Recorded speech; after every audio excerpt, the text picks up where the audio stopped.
मित्रों, मैं नारायण मिश्रा, मेरे सहयोगी सुमित कुमार। आज हम आध्यात्मिक क्षेत्र से जुड़े पहलुओं के बारे में चर्चा करेंगे और मेरी आशा है कि आप सभी को हमारी ये चर्चा आप सभी के जीवन में उन्नति लाएगी और सहयोग प्राप्त करेगी, ऐसा मेरा विश्वास है। तो आइए चर्चा करते हैं आध्यात्मिक क्षेत्र के उन पहलुओं पर, जैसे अध्यात्म क्या है। सुमित जी, जहाँ तक मेरा अपना मानना है कि अध्यात्म के बारे में पूरे इसमें गीता में भगवान श्री कृष्ण ने कहा है कि अध्यात्म ज्ञानम नित्य तत्वम तत्व ज्ञानार्थ दर्शिनम एतत् जनामीति प्रोक्तम ज्ञानम यतदो अन्यथा। तो क्या यही अध्यात्म है या और कोई है? और अगर है तो आप आज के युवा इससे कैसे जुड़ें और कैसे लाभ उठाएं, ये प्रकाश डालने की कोशिश कीजिए। जैसा कि आपने बताया मिश्रा जी, आध्यात्म ज्ञानम नित्य ज्ञानम। नित्य क्या चीज है, पहले हम उसको समझ लें। नित्य वो है जिसका कोई भी जो सदा रहेगा और आदिकाल से भी था और आज भी है और भविष्य में भी वो रहने वाला है। तो नित्य उसको बोलते हैं। नित्य को ही जानना है, नित्य का ही ज्ञान करना है। और जहाँ तक आध्यात्म का प्रश्न आपने किया है, इसको लेके समाज में बहुत सारी भ्रांतियां हैं। आज का जो युवा है वो ये सोचता है कि आध्यात्म, साधना, संन्यास, ये सब एक एज फैक्टर है। 50 साल 70 साल के बाद में हमारी एक आश्रम व्यवस्था है, ब्रह्मचर्य, गृहस्थ, वानप्रस्थ या संन्यास आश्रम। तो उसमें उस स्टेज में जाकर के हमें इन चीज़ों के बारे में जानकारी जुटानी चाहिए। लेकिन ऐसा नहीं है, कहीं भी किसी भी आश्रम में किसी भी समय हम इसको कर सकते हैं, जान सकते हैं। जानना तो हर प्राणी का धर्म ही है। तो अध्यात्म के बारे में जैसे कि इसके शाब्दिक अर्थ से ही स्पष्ट है। आध्यात्म यानी स्वयं का ध्यान करना। स्वयं का ध्यान कैसे? कि आप जिसको आप स्वयं मान बैठे हो या आप स्वयं को जानते हो, एक्चुअल में आप वो नहीं हो। जिसको आप नहीं जानते हो वो आप वो हो। और जिस तत्व को हम नहीं जानते उसके बारे में जानकारी करना, उसका ध्यान करना, उसका चिंतन करना ही अध्यात्म है। और ये एक ऐसी प्रक्रिया है। आप स्वयं को जानना कैसे? एक तरफ अगर हम संसार की दृष्टि से सोचें, संसारी होकर सोचें, तो हम स्वयं को जानते हैं कि स्वयं एक शरीर है। अगर हम इसी को लौकिकता के आधार पर सोचें तो हम स्वयं एक शरीर नहीं, हम एक विशुद्ध आत्मा है। और इसके फैक्टर को समझने के लिए इस तरह से देखिए कि शरीर में नित्य, इस शरीर के अंदर, इस भौतिक शरीर के अंदर नित्य 4 स्टेप लगातार काम करते हैं। कैसे? एक तरफ इंद्रियां हैं जिससे हमारे शरीर का निर्माण हुआ है, हाथ, नाक, कान, आंख इत्यादि सब। उसके बाद इंद्रियों के बाद में मन की स्थिति आती है, जिसको हम चित्त कहते हैं, हृदय भी कहते हैं, हृदय कमल कह देते हैं आध्यात्मिक भाषा में। उसके बाद बुद्धि जो मध्य में स्थित रहती है। और उसके बाद आत्म तत्व, यानी आत्मा, बुद्धि, मन और इंद्रियों से मिलाकर हमारे शरीर निर्माण हुआ है। बिल्कुल सही। ये एक स्थिति बनती है। अब कैसे? जब आज बहुत सारे लोग ये चर्चा करते हैं कि मन को बांधना है, मन को करना है और कंट्रोल करना है इंद्रियों पे, और इस तरह से मन को आज तक, सत्य ये है कि मन को आज तक कोई बांध ही नहीं पाया है। ये समाज में गलत तरीके से प्रसारित किया गया है कि मन को बांध लिया है। एक्चुअल में मन को बांधने का प्रश्न ही नहीं उठता। और हमें समझने की जरूरत ये होती है कि हम किस तरह से मन को साधें, मन को अपना मित्र बना लें, मन को अपना साथी बना लें। क्योंकि ये संसार, आप संसार में रहते हो तो संसार हमारा जो संसार सारा मन तक ही तो है, बुद्धि तक संसार नहीं है। उसके बाद आत्मा के बाद संसार कोई एडजस्ट नहीं करता। किस तरह से मन, किस तरह से फंक्शनिंग क्या है, फंक्शनिंग को समझें। मान के चलिए जब हमारी एक बुद्धि है, बुद्धि हमेशा मध्य में स्थित होती है। बुद्धि के एक तरफ मन और इंद्रियां हैं, दूसरी तरफ आत्म तत्व या परमात्म तत्व है, और मध्य में स्थिति है। बुद्धि को मध्यमा भी बोलो आप। तो बुद्धि जब तक इच्छाएं प्रकट करती रहेगी, बुद्धि हर क्षण इच्छाएं, कामना प्रकट करती है। जैसे आपको कोई खाने की इच्छा हुई तो बुद्धि ने एकदम मन को प्रभावित कर दिया। बुद्धि की इच्छाओं से प्रभावित होता है मन आदेशित करता है इंद्रियों को कि आप भोजन करो। अगर इच्छा नहीं हुई तो मन प्रभाव में नहीं आएगा और मन इंद्रियों को आदेशित नहीं कर पाएगा। तो ये एक स्थिति बनती है। जब तक हम बुद्धि से उत्पन्न इच्छाओं का निरोध नहीं करेंगे, तब तक हम मन को अपना मित्र या अपना साथी मन को नहीं साध पाएंगे। इच्छाओं को निरोध करना, यही एक प्रक्रिया है जो साधना के माध्यम से संभव है। जिस तरह अगर बुद्धि सामान्य है तो वो लगातार कामनाएं अच्छा करती रहेगी, और वही कामनाएं बुद्धि के द्वारा जो की जाती हैं वही मन को प्रभावित करती रहेगी। मन उनके प्रभाव में आकर लगातार इंद्रियों को विषयों और भोगों की तरफ आदेशित करता रहेगा, और ये सांसारिक स्थिति बनी रहेगी। यानी वही सामान्य बुद्धि व्यक्ति को संसार की ओर आकर्षित या अग्रसर करती रहेगी। इन केस अगर बुद्धि कामना करना बंद कर दे, इच्छा ही बंद कर दे तो मन स्वतः ही शांत हो जाएगा, क्योंकि वो इच्छाओं के प्रभाव में आएगा नहीं। और मन अगर शांत हो गया तो इंद्रियों को आदेशित करना बंद कर देगा, तो इंद्रियों का स्वयं निरोध हो जाएगा। तो मन से और इंद्रियों से छेड़ने की तो हमें आवश्यकता ही नहीं पड़ेगी। हमारा काम सिर्फ बुद्धि को कंट्रोल करना है, उन इच्छाओं को जो रोकना है, जो बुद्धि लगातार कामना पैदा कर रही है सांसारिक भोगों की और विलासों की, उसको हमें रोकना है। वो रोकेगा कैसे? गुरु के द्वारा प्रदान किए गए सत्ज्ञान से, सच्चे ज्ञान से, वो भी कामिल गुरु के द्वारा। ये नहीं, ज्ञान दो तरह का होता है, जो आपको भ्रम में डाले या फिर आप भ्रम को निकाले। जब आपको सद्ज्ञान की प्राप्ति हो जाएगी तो ज्ञान का सिर्फ एक महत्व है कि वो आपको तर्क की तलवार देता है, यानी तर्क रूपी तलवार आपको धारण करा देता है। जब आपके अंदर तर्क लॉजिक पैदा हो जाएगा तो आप जो इच्छाएं बुद्धि करेगी लगातार, बुद्धि इच्छा करना नहीं रोकेगी, तो आप उसको तर्क से काट दोगे। बुद्धि का तो काम है इच्छा करना, बुद्धि का काम इच्छा करना, लेकिन आपको तर्क रूपी तलवार से वो इच्छाएं हमें वहीं काट देंगे। और जब इच्छा पैदा होते ही कट जाएगी तो मन पर प्रभाव नहीं डालेगी। मन पे प्रभाव नहीं डालेगी तो मन शांत बना रहेगा, और इंद्रियों को आदेशित नहीं करेगा। व्यक्ति स्थिर होकर बैठा रहेगा, स्थिर हो जाएगा। वो ऐसे ही लगातार वो इच्छाएं पैदा करेगी। लगातार तर्क रूपी तलवार हम उस पर चलाते रहेंगे अपने ज्ञान के माध्यम से और प्राप्त किए हुए गुरु के सद्ज्ञान से। और एक समय ऐसा आएगा अभ्यासन के बाद में, तो बुद्धि इच्छा करना ही बंद कर देगी। जिस क्षण वो स्थिति पैदा हो कि इच्छा करना बिल्कुल बंद कर दिया है, उसी समय वो सामान्य बुद्धि से असामान्य यानी सद्बुद्धि में परिवर्तित हो जाएगी। और सद्बुद्धि में परिवर्तित होते ही वो तुरंत इंद्रियों के विषय इंद्रियों में, और इंद्रियां अपने समस्त विषयों को लेकर मन में समाहित हो जाएगी, और मन इंद्रियों के साथ बुद्धि में समाहित हो जाएगा। समाहित होते ही बुद्धि उसको परमार्थ का मार्ग तुरंत ही आदेशित कर देगी, प्रशस्त कर देगी उसके लिए। आत्म तत्व की तरफ, आत्मज्ञान की तरफ, अध्यात्म की तरफ, उसको आध्यात्मिक पथ पर या परमार्थ के पथ पर उसको आगे अग्रसर कर देगी। आगे वो पथ में कितना आगे तक जाएगा ये निर्भर करता है उसकी साधना पे। मतलब बहिर्मुखी से स्टोरमुखी हो जाएगा। हाँ, अंतर्मुखी हो जाएगा वो साधना पे। आगे उस परमार्थ या आध्यात्मिक पथ पे वो कितना आगे बढ़ेगा साधक, वो निर्भर करता है उसकी साधना की प्रबलता पर, कि साधना के किस शिखर पर वो जा रहा है। तो ये सब एक फंक्शनिंग की तरह है। बिल्कुल। तो इसी का मैं समझता हूँ कि आध्यात्म के बारे में यही सब है। बिल्कुल। अगर इससे अधिक है तो बुद्धिजीवी जानते होंगे। नहीं, बिल्कुल सही है बताया आपने, क्योंकि गीता में भी भगवान श्री कृष्ण ने कहा है कि मन मनुष्याणाम मोक्षसी कर्म बंधना। मन ही जीव को कर्म बंधनों में बांधता है और वही उसको फंक्शनिंग कराता है।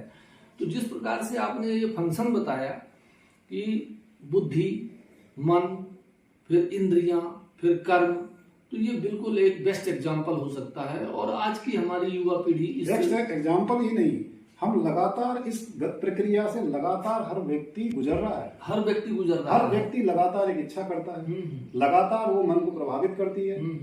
मन प्रभाव में आकर के इंद्रियों को आदेशित करता है। हमारी कहीं जाने की इच्छा हुई तो पहले तो इच्छा हुई, इच्छा ने मन को प्रभाव में कर लिया, मन ने उसको आदेशित कर दिया कि इंद्रियों का राजा मन है और मन से बुद्धि प्रबल है। ये गीता में भी सीक्वेंसली समझाया है। तो आपने कहा कि बुद्धि का ही सारा खेल है। जिस क्षण को बुद्धि सामान्य बुद्धि से यानी संसारी बुद्धि से हटके सद्बुद्धि में कन्वर्ट हो जाएगी, बदल जाएगी, जब इच्छा करना बंद कर देगी, कोई कामना नहीं रहेगी उसकी, तो तुरंत सद्बुद्धि में बदल जाएगी।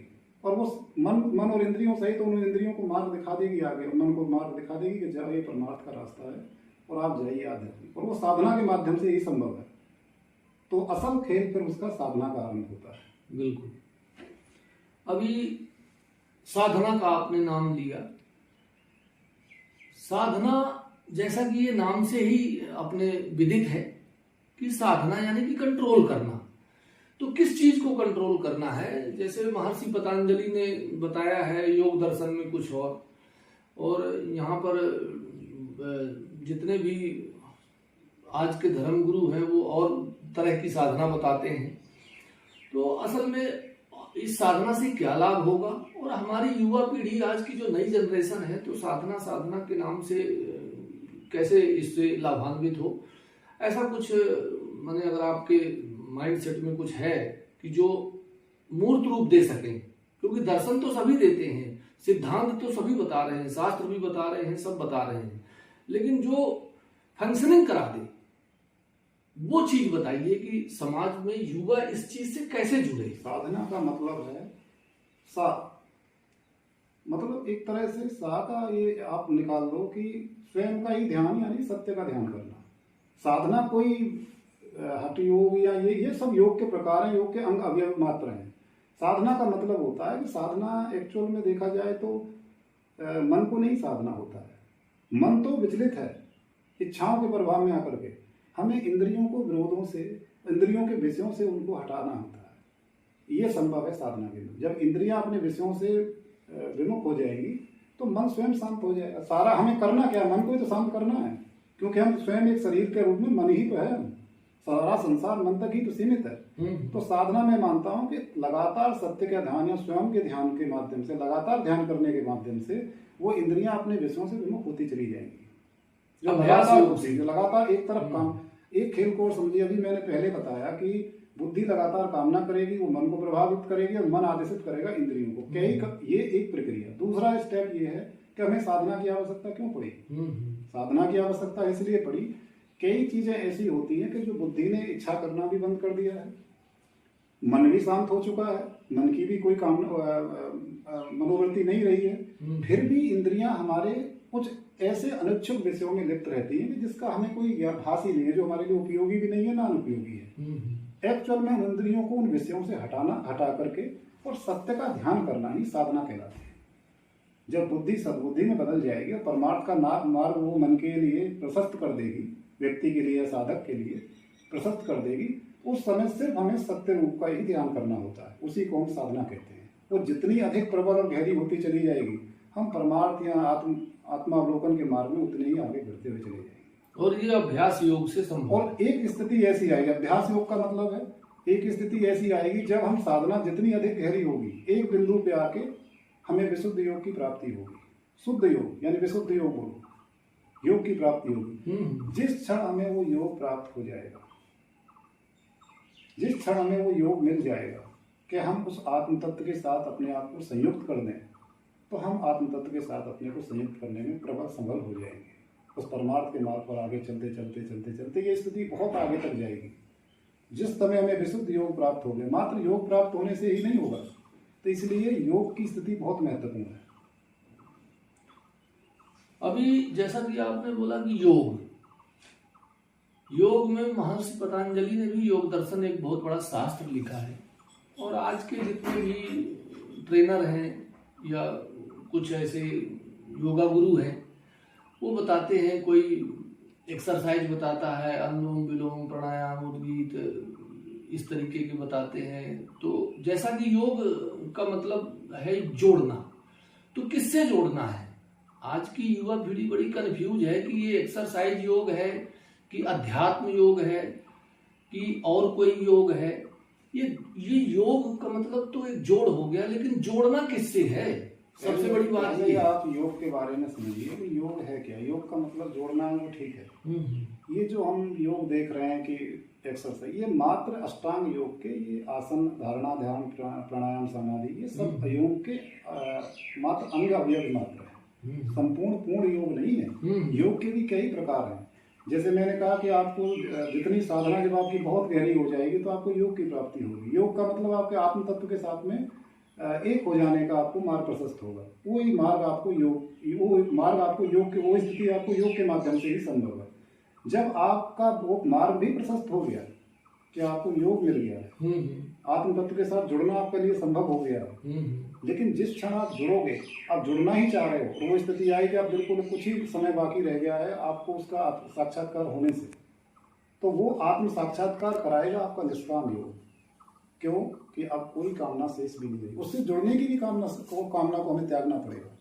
हमने कामना की कि हमें आत्म साक्षात्कार करना, आत्मावलोकन करना, परमात्मा को जानना है, उसके साथ उसका साक्षात्कार करना है। हमें एक समय आने पे इस कामना का भी त्याग करना पड़ेगा। जिस दिन हमने समस्त कामनाओं का त्याग कर दिया, इस कामना को, परमात्मा को मिलने की कामना का भी हमें त्याग करना पड़ेगा। हमें सारे ज्ञान विज्ञान, सारे तर्कों का भी त्याग करना पड़ेगा। उस क्षण हमें निष्काम योग की प्राप्ति होगी। जिस क्षण हमें योग हमारा निष्काम हो जाएगा, तत्काल हम उसके साथ एक हो जाएंगे। पर कोई इच्छा शेष न रहे, कोई इच्छा शेष न रह जाए, हमारा कोई कर्म नहीं रह जाएगा, हम निष्कामी बन जाएंगे। सारे कर्म हम कर्ता भाव से करेंगे, कर्ता होते हुए भी अकर्ता बने रहेंगे। हमारे लिए कोई फल नहीं रहेगा, कोई हमारा पुण्य नहीं रहेगा, कोई हमारा पाप नहीं रहेगा। फिर हमें कर्म बंधन में दोबारा नहीं बनना पड़ेगा। तो जिस क्षण हमें निष्काम योग की प्राप्ति हो जाए, हमें उसी क्षण, जिस क्षण निष्काम योग प्राप्त होगा, उसी क्षण हम समदृष्टा हो जाएंगे, साधक समदृष्टा हो जाएगा। समदृष्टा का पापी और पुण्यात्मा में कोई अंतर फर्क नहीं रह जाएगा, समान दृष्टि हो जाएगी। समान दृष्टि योगत्व गुरु प्रमाण संगत्वा धनंजय सिद्ध असद्धो समत्तम समत्तम योग उच्यते। मतलब उसका अर्थ है कि इसमें जब संभाव, योग वही उत्तम है जो संभाव पैदा कर दे। ये सारा खेल संभाव का है कि आपको ईश्वर की इच्छा के साथ आपने आध्यात्मिक यात्रा या साधना आरंभ तो की, लेकिन एक क्षण आके आप उसको, उस कामना को भी त्यागना पड़ेगा। कोई भी कामना, उसको पाने और खोने की कामना ही नहीं बचेगी आपके अंदर, तो निष्काम ही हो जाओगे आप। जिस क्षण आप निष्कामी होगे, आप स्वयं परमात्मा के साथ आपका एकाकार हो जाएगा, फिर आपको मुक्ति प्राप्त संभव है। आप समाधिष्ट हो जाओगे उसमें। समाधिष्ट होने के बाद आपकी मुक्ति संभव है, जिसे हम मोक्ष, मुक्ति, निर्वाण, केवल इत्यादि नामों से जानते हैं। ये एक प्रक्रिया है। बिल्कुल सही कहा आपने। चूंकि रामचरितमानस में भी एक जगह भगवान ने बताया है कि सममान निरादर आदर ही सब संत सुखी विचरंत मही। आदर और निरादर अगर एक दृष्टि से देखा जाए, समभाव हो जाए, तो उसके लिए फिर कोई न दुश्मन है न कोई दोस्त है, वो फिर निष्काम कर्मयोग हो जाता है। निष्काम कर्मयोग के बारे में गीता में ही भगवान कृष्ण ने बहुत अच्छी तरीके से बताया है। तो मेरा आज के युवाओं से कहना है कि आप तर्क पैदा कीजिए, अपने ज्ञान से तर्क पैदा कीजिए, और ये जो जड़ बन गए हैं सिद्धांत, इनमें मूर्त रूप दीजिए और अपने जीवन में इम्प्लीमेंटेशन कीजिए। तो जैसा कि आपने कहा कि मोक्ष किस चीज से मोक्ष पाना है? शरीर से मोक्ष पाना है कि आवागमन से मोक्ष पाना है कि कर्म बंधन से मोक्ष पाना है? मोक्ष है क्या चीज? आज की हमारे समाज में मोक्ष को लेकर के काफी एक विषम परिस्थिति बनी हुई है कि ये मोक्ष है क्या और किस तरीके से इसको माने जाना जाए। और ये जैसे 4 चीजें बताई गई हैं कि भाई धर्म में रह के अर्थ को कमाना है, फिर इच्छाओं की पूर्ति करना है, और फिर मोक्ष की प्राप्ति करना है। यही मानव जीवन का एक लक्ष्य होना चाहिए, और है भी सभी का। हमारे दर्शन शास्त्र भी यही बताते हैं। तो अंत में मोक्ष की प्राप्ति का जो आता है कि भाई मोक्ष की प्राप्ति करना है, तो कैसे मोक्ष की प्राप्ति करें? देखो, समाज के विद्वानों का तो मेरे को पता नहीं कि वो किस तरह से मोक्ष या मुक्ति को डिफाइन करते हैं, उनके लिए वो क्या है। लेकिन मेरे हिसाब से जो मोक्ष है या मुक्ति जिसको हम बोल दें, तो आप ये बताइए, आप खुद ही उस पर विचार कीजिए। मोक्ष किसी पद का नहीं, नाम नहीं है मेरे हिसाब से। मोक्ष एक स्थिति है, अलौकिक स्थिति का नाम है कि जब आपने स्वयं का क्षय कर दिया, यानी स्वयं का विनाश, मतलब शरण कर दिया, मैं का भाव आपके अंदर से समाप्त हो गया, यानी मैं हूं। जिस समय आपके अंदर वो भाव बना रहेगा, मैं भाव बना रहेगा, तब तक आप मुक्त नहीं हो सकते। आपकी इतनी साधना, आप परमात्मा के साथ साक्षात्कार भले ही आपका हो गया हो, लेकिन आप उस स्थिति को नहीं प्राप्त कर सकते। मोक्ष एक स्थिति का नाम है, एक अलौकिक स्थिति का नाम है। मैं भाव, यानी मैं भाव का क्षय हो जाना ही मोक्ष कहलाता है। यानी मोक्ष मम क्षय है, मतलब मेरा क्षय होना। जिस क्षण मेरा क्षय हो जाएगा, उस समय मैं मुक्त हो जाऊंगा। इस मैं और मेरा, मैं शब्द का अहम भाव का नष्ट हो जाएगा, व्यक्ति के अंदर छुपे हुए हो जाना ही। और उसको शब्दों में समझिए, व्यक्ति के अंदर छुपे हुए अहम का या मैं भाव का विनाश हो जाना ही मोक्ष कहलाता है। जब तक वो अहम बना रहेगा, क्योंकि व्यक्ति की स्वयं की उत्पत्ति उस अहम पद से हुई है। अपने सब इस तरह से बोलते हैं, ज्ञान इस तरह से, ज्ञानी जन इस चीज को दोहराते हैं, अहम भाव से ही हम उत्पन्न हुए हैं। मैं, जब तक मैं भाव का अंत होने के बाद तवम भाव हमारे अंदर पैदा नहीं होगा, यानी अहम ब्रह्मांस में से अहम, यानी कि जो मैं हूं वही आप हैं। ये नहीं कि सिर्फ मैं ही मैं हूं, आप नहीं हो। मैं से आप है तत्व की जो यात्रा है वो मुक्ति की यात्रा है, यानी मेरा क्षय हो जाना। अभी मोक्ष कोई पद का नाम नहीं है, कोई स्थिति का, कोई इस तरह से कोई वरदान का नाम नहीं है। मोक्ष कोई ऐसी आपकी क्वालिफिकेशन नहीं है। मोक्ष उस अलौकिक स्थिति का नाम है। जिस क्षण आपका अहंकार का नाश हो गया है आपके अंदर से, मैं भाव का नाश हो गया, उस समय प्राणी सशरीर मुक्त है, वो सशरीर मुक्त है। और बाकी सारे आप कर्मों का तो आप नाश कर ही चुके हैं निष्काम योग से। तो आपको सिर्फ जो अहम का नाश और करना बाकी रह गया। जिस क्षण आपके अहम का नाश हो जाएगा तत्काल आप मुक्त हो जाओगे। कर्म बंधनों से तो आप पहले ही मुक्त हो चुके हो, क्योंकि अगर कर्म बंधनों से मुक्त नहीं होते तो आपको निष्काम योग प्राप्त नहीं होता। तो निष्काम योग ही आपको कर्म बंधनों से मुक्त कर देगा। तो कर्म तो आपने पहले ही काट दिए हैं, या वो कर्म पुण्य कर्म हो या पाप कर्म हो। अब आपको अहम का नाश और करना है, क्योंकि अहम बना रहता है। कई स्थिति विद्वानों की साधकों कहीं न कहीं अहम का बीज रहता है, क्योंकि हमारी उत्पत्ति का मेन कारण ही अहम तत्व है। अहम तत्व है। तो उस अहम तत्व का भी हमें विनाश करना है। जिस क्षण हम उसका विनाश कर देंगे, उसका क्षय कर देंगे, उसका क्षय हो जाएगा भगवत कृपा के माध्यम से, गुरु कृपा के माध्यम से, तत्काल हम मुक्त हो जाएंगे। अब आज की दुनिया में मेरे को नहीं पता इसके बारे में, जैसा आप बोलते हो कि लोग क्या बता रहे हैं। आज लाखों लोग एक दूसरे के पीछे जा रहे हैं, करोड़ों लोग इधर से उधर भटक रहे हैं, जा रहे हैं, आ रहे हैं। उनकी वो आस्था हो सकती है, वो किसी के अनुयायी हो कि वो, उस पर हमारा कोई लेना देना नहीं है। लेकिन सभी व्यक्ति का मनुष्य होने के नाते इतना जानने का तो धर्म है ही कि जिन लोगों को हम जानते हैं, जिनके हम अनुयायी बने हुए हैं, जिनके पीछे हम अपना सर्वस्व न्यौछावर, हमने संसार का पूरे अपने संसार का न्यौछावर क्यों किया? क्योंकि हमने परमार्थ पाने के लिए, परमार्थ भी हमें मिला नहीं, संसार भी हमारा उजड़ चुका है। तो हमने सब कुछ अपना न्यौछावर जिनके पीछे कर दिया है। क्या वो मुक्ति के मार्ग को जानते हैं, या क्या वो मुक्ति पा चुके हैं, या उनको मुक्ति पाना शेष है? राही है अभी। अगर वो राही हैं, उस पद को, स्थिति को नहीं प्राप्त कर पाए, तो फिर आपको उपदेश कैसे करे, फिर आपका मार्गदर्शन कैसे करे? या ये उपदेश तो कोई वही व्यक्ति कर सकता है जो उस स्थिति को प्राप्त कर चुका है। और ये लाखों करोड़ों में कोई बिरला ही होता है। ये आप भी जानते हैं, सब जानते हैं। तो लोगों को ये समझना चाहिए कि हम जिनके पीछे जा रहे हैं, जिनसे हमने नाता जोड़ रखा है, अपना सब कुछ बलिदान कर रहे हैं, सब कुछ। तो किस के लिए? क्योंकि जीवन का, मनुष्य जीवन का अंतरिम से अंतरिम उद्देश्य ही है मुक्ति प्राप्त करना। और हमारी सारी पूजा पद्धति, हमारे सारा ज्ञान, विज्ञान, विधान, जो भी हम सिद्धांत, जो भी हम करते हैं, उसी पर हम सबको उसी चीज को लक्ष्य मान के करते हैं। किसी तरह से मैं यहाँ से मुक्त हो जाऊं, इन कर्म बंधनों से मुक्त हो जाऊं, और इस संसार से ही मुक्ति मेरी प्राप्त हो जाए। एक्चुअल में हमारा अल्टीमेटली उद्देश्य यही है, इस यहाँ मनुष्य रूप में आने का, इस जन्म लेने का। इस उद्देश्य से हमें विमुख नहीं होना चाहिए। लेकिन जिनके पीछे हम चलते हैं, जिनसे मार्गदर्शन हम ले रहे हैं, क्या वो उस मार्ग को जानते हैं? जानते हैं तो ठीक है, आपको चलना चाहिए। नहीं जानते हैं तो आपको विचार करना चाहिए। बस मैं इतना ही कहना चाहूँगा। मेरा किसी के ऊपर क्रिटिसाइज नहीं है, लोग अपने जुड़े रहे, उनकी आस्थाओं का सवाल है। लेकिन ये सोचना सभी का धर्म बनता है। प्राणी एक विचारशील व्यक्ति है, इसलिए वो मनुष्य है क्योंकि उसके अंदर विचार है, विवेक है, और उसका प्रयोग उसको हर क्षण करना चाहिए। मात्र सिद्धांतों को समझ के और मात्र एक रूढ़िवादिता या एक तरह की एक प्रक्रिया को समझ के ही मात्र पीछे चल जाना और देखा तो पूरे जीवन भटके कि आपको लगा कुछ नहीं आपको। बिल्कुल सही है। और वही उनके जो धर्म, जो उनको संचालक हैं, वही ये कहते हैं कि मनुष्य जो रूप है, मनुष्य का जो शरीर है, बड़े भाग से मिला है, तो आपका तो व्यर्थ हो जाएगा, आपका तो व्यर्थ हो जाएगा। कि इसलिए अभी उसको विचार करना चाहिए। हाँ, तो अभी अगर मनुष्य जीवन दुर्लभ है, देवताओं को भी दुर्लभ है, तो फिर जरूर आपको विचार करना चाहिए कि अगर मनुष्य जीवन आपको मिला है तो किसी ऐसे के पीछे मत भागो जो खुद नहीं पाया है, वो तुमको क्या दिलाएगा। तो दर्शकों, आप हमारी इस चर्चा से, मुझे आशा है कि आप लोगों को जरूर लाभ मिला होगा और कुछ न कुछ आपकी आत्मानुभूति और आत्मसात करने की कुछ न कुछ प्रेरणा जरूर मिलेगी इससे।